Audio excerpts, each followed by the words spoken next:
I think it's also important to understand who you are. Yeah. Like I always go back to that, knowing who you are. Another quote I watched, I think it was from the same interview. Nipsey was talking about how you can't put your expectations of him on him. Yeah. Because he said, end of the day, I am who I am. You can't tell me this is how I should be living my life because I'm doing exactly what I want to do. Yeah. And when you live like that, I don't think you can fail. Like in the definition of it, you can't fail when you're doing what you want to do. I was thinking the other day, I was like, it would be really great. I promise you, if I was to win like the lottery, right? Mm-hmm. I swear to you, I would give $50,000 to my sister, Mm-hmm. give $100,000 to my mom around there, or just pay off her house. Mm-hmm. And I swear to you, I would never work for anyone in my life. I don't care if it took till I was 50. Mm-hmm. The only reason why is because I feel like I needed, you feel me? I got to grind, Of course, so I can get, you feel me, repaying back for everything they did for me. Mm-hmm. But if I was able to just get lucky with a little bit of money Mm-hmm. and take care of that, I promise you I would live the life exactly how I'd want to, because I could go for 30, 40 without a job and like Mm-hmm. still grinding to be what I want to be, and I Yeah. would be fine with it. You know why? Because I'm living my life. I don't owe anybody anything. I don't Facts. owe no girlfriend anything. I don't owe no friends anything. I'm just working for myself, because those two are the only people that provided for me. You don't think you could do that now? Maybe not give them the 100 racks, but you don't think you could live the way you want to right now? Or how about this? You don't think, are you living the way you want to right now? And if not, why not? Oh, I'm living the way I want to, Mm-hmm. but I just feel like sometimes I gotta go harder. Mm-hmm. You feel me? Like Yeah. sometimes I feel like I'm not doing enough because I gotta be here by this time. Like I feel like there's a time limit. Mm-hmm. But whereas if I could just take care of my mom real quick, Mm-hmm. take care of my sister real quick, not take care of her because she gonna do her own thing, Mm-hmm. but just give her this for doing this, Mm-hmm. then I would be okay being broke till I was like 30. I ain't gonna lie.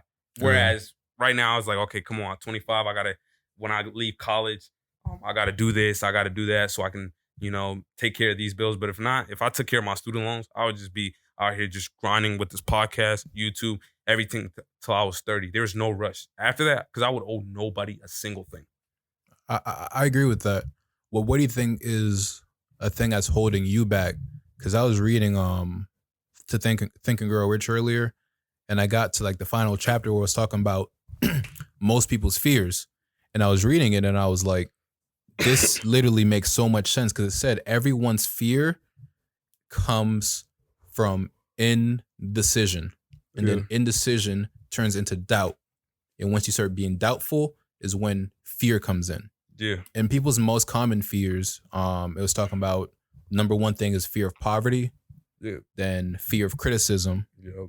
And then I forgot what the other one was. Those are top 3. It was on my IG story. Let me look real quick. And people, I ain't gonna lie to you. that. I would say fear of criticism would be number one. In this world we live in, I don't know when that book was wrote, but fear of criticism with social media and all that, it would be number one, bro. Ill health. So you think niggas care more about what niggas have to say, the ones in their pockets? I swear to you. You think so? It's the whole clout thing. People will rather get paid I can with see clout than what's it called? Like when Megan Thee Stallion's dresser, she paid him the money, but he was, and I could see why, but he got mad because she didn't tag him in the thing. Mm-hmm. And it was like a whole thing, like, why didn't you tag me? This, Meg or that. Kylie? Wasn't Meg. it Kylie? No, this was like while I was in Oh, school. was it different? Yeah, it was her makeup artist or something like that. And it was like, and the way he went about it is why we know he went for clout, because he didn't reach out to her privately and say, he went on IG. He went on IG and said, how could you not tag me, this, that? Ruining your connection. That's literally she's paying you. And I get it, you have a right to be mad, but you should have hit her privately, but instead he took it to the shade room. That's crazy. You feel me? So he cared more about being known than what was in his pockets. He can say, oh yeah, it would have got me more business, but you could have handled that privately with her. She's your friend. That's your friend. You feel me? I don't understand why niggas, I mean, that's how I people can't work, understand. It's hard to understand why, because logically, right, if you just sit down and think, that's why I don't like moving out of emotion. Because if you just think, okay, she didn't tag me, but if I did a good job and she posted it and she didn't tag me, maybe next time I do her hair and get paid again, we can have a conversation about it. That's why I'm saying we know he did it for clout, because he could have but he took the story straight to shade room. He wanted to go, and he took it straight to shade room. It ain't I hate you privately so we can talk about it. It's I took it straight to shade room to get attention, and we saw it. It worked for him. But he ruined his connection with his freaking client. Yeah, I agree with that. Niggas Nowadays, you are right. Attention is the biggest drug right now. So I would say niggas don't even care about bread no more. As long as we were just talking about that with girls. Girls don't even care about what money you make no more because they can make their own. Yeah, it's about what you represent. What influence what it looks like. Yeah, what can you influence in this world? That's what is important nowadays. Is what can you influence? What can you do? Or not even influence, because most of these niggas can't influence shit if they even tried to. It's just to flex on Twitter. It's to look. Who do you look like, or where could you possibly be? You feel me? Yeah, I agree with that. Because the whole nice car thing, you could dead ass be broke, right? You have a nice car and you're barely making it. All I hear from girls nowadays, he has a nice car. He has a nice car. That's the thing. No, but to them, a nice car tells them that you have bread, though. And that's what I'm saying. And it's the look. And we know that's not true. It's not. I have a nice car. I'm broke. Bro, you know how many like label execs have like 300 followers on Twitter and shit? That shit's crazy to me. Isn't that shit crazy to you? Crazy like, bro, I be seeing like CEO of like, not Def Jam and shit like that, but like CEO of like independent companies, niggas who work for Sony and shit. They be having like 200 followers, chilling. Don't care. Meanwhile, niggas be having 10K. Those are the best type of people. That's where like me and my friends often. I don't want to be that, honestly. You feel me? What I want to go for. I want a little bit different. But all of my friends, they say they want something like that. Nah, bro, I don't want to be famous, bro. But even me, I'm starting to get to there. But it's like, because that's when you have people like these gang people trying to rob you, like you're a setup. Literally, when you're that big. Whereas the billionaire, you don't hear nobody talking about robbing Bill Gates. You don't. But they'll rob like the local dope boy because he's the one that's showing it. Yep. And one literally has, you can literally go in there and grab a pillow and it'll probably be worth more what you'll get off that dope boy. But it's just, they're not in your head. It's people we walk around with like $300 simple white tees. and you would never know that this person's worth 10 mil. Because it's not branding with them. It's just quality for rich people. Yeah.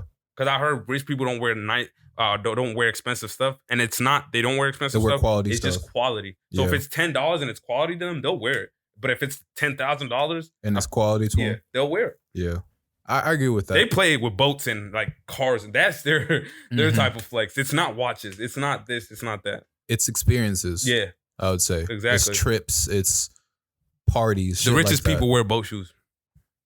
They wear boat shoes, really? That's facts to me. Really? I think so. The richest people on this planet wear boat shoes. That's where you wear to golf. That's where you wear on your yacht. That's where you wear, you feel me? That's their type of fits. Oh yeah, I can't do that. I gotta at least have my like forces on or something. You said forces. At least forces. Bro, and all right, let's continue, because I have a different point, but to continue on this thing of attention, niggas not caring about bread no more. You saw Tekashi go to Nipsey's mural? No, I didn't. So he went to LA and went to Crenshaw and filmed himself in front of Nipsey's mural in his, I don't know if it's his old neighborhood, but somewhere in Crenshaw. So he's from that area. Yeah. And he was talking about paying his respect. And obviously every nigga from LA, every nigga from LA was like, if we ever see you here,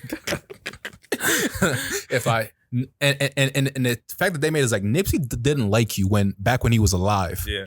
So why would you think he wants your respect once he's gone? You feel me? It was like, we don't want your respect, nigga. We're Crips. Don't ever come by here again. And in the video, clowned out, bro. It's not even clowned out. It's just he's clowned out.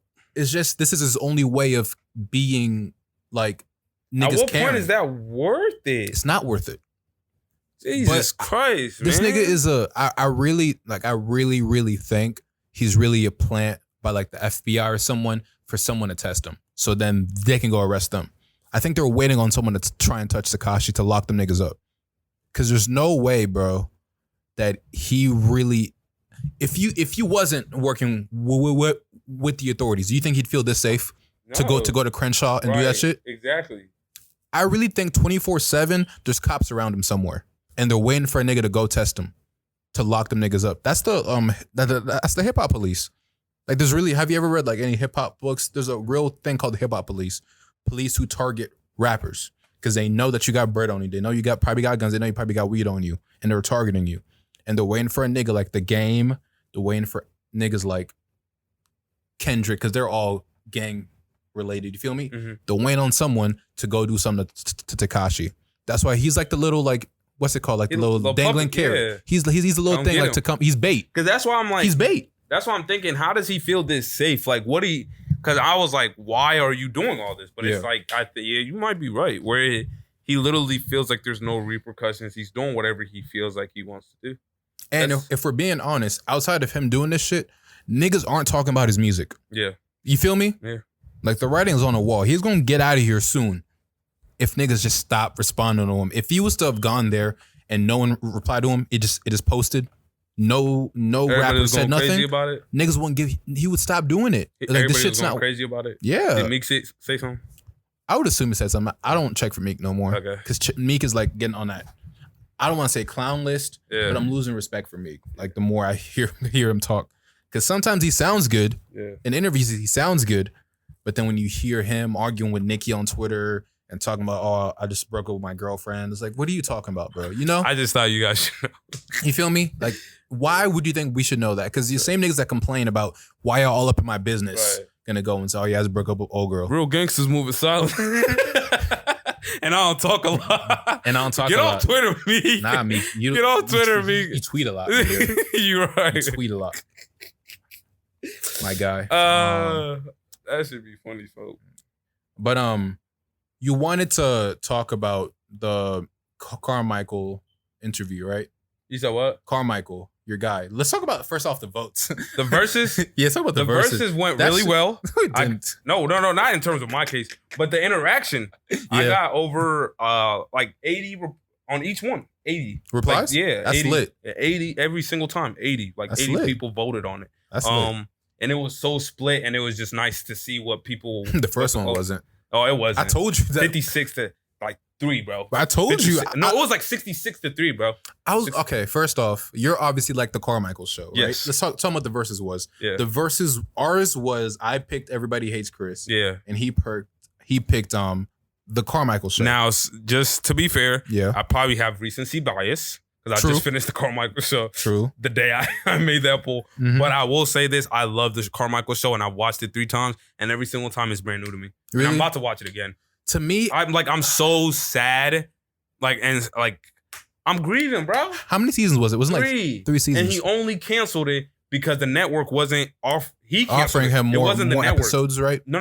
The network wanted him to do it. They weren't willing to pay him as much as like the Office, not the Office, but like the trash sitcoms that are on NBC now. So he did it out of respect for him and his coworkers. Like, you're not, because that's who he is. He knew his worth. Yeah, he was like, no, I'm not doing it. If y'all don't want to give me this, and they were trying to. NBC was in a battle with like CBS Fox, or some shit. Fox at the time, trying to fight for the show and stuff like that. So he just can't. It wasn't even the channel. That's what makes me so sad about it. He canceled it. He knew he had a hit, like something worthy, something new, something like refreshing, different, and he canceled it because he stood up for what he believed in.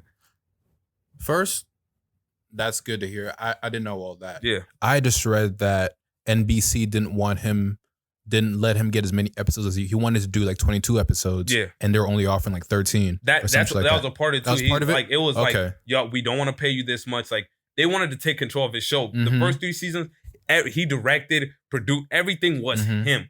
Because that's who he is. Like I've been watching a lot of Gerard videos. Everything is him. He creates everything that goes on in his project. So the first 3 seasons, he had total control. Total control. The network couldn't tell him shit. He was saying that they wanted him to do like interviews and be on social media more. He's I don't care. And eventually they got over it. So the network was trying to tell him what to do. He's like, no, I don't want to do it. I feel that. That's power. That right? That's power. Like he moved. And the crazy thing is when you know you got something that good and you don't even fold. Yeah, he didn't fold. He said, nah, I just don't want to do no more. When you know it's worth it. And he moved on to the next project. Yeah, when you know it's worth it, you don't have anything to worry about. Close Rip Podcast.